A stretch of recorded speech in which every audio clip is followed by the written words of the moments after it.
Trans Remembrance Day, right? Let's talk about it. When I think of Trans Remembrance Day, how I try to use it to personally, every day is Trans Remembrance Day for me. But, I think of all of the trans women who have given their lives to get us a step closer to equality, freedom. I think it's time to reflect on what their deaths mean.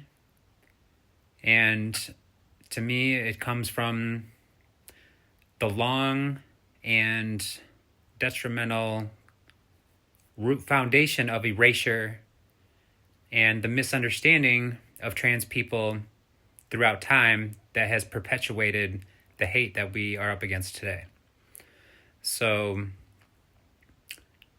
what I encourage everybody to do, if you don't understand trans people, if you don't understand queer people, if you're feeling curious at all about the history of queer people, then I encourage you to look Google something, for instance, like what have queer people went throughout history.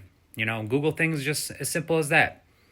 Don't be scared of what might come into your head in terms of like maybe trying to understand it better, because there's a lot of information and a lot of things that we've undergone throughout time that has contributed to the lack of understanding that we see today, and all of the dogma that is pushed onto us from religions. And that is the catalyst in which is what causes so many hate crimes, towards trans women, especially trans women of color. And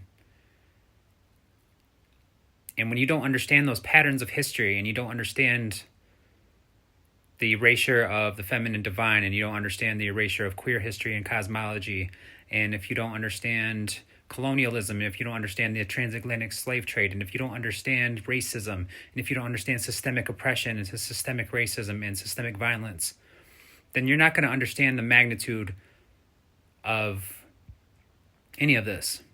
So, if you want to just be like, hey, Trans Remembrance Day, yay, and you want to be an ally, if you really want to be an ally, then seek to understand. That's all I will say. I love y'all.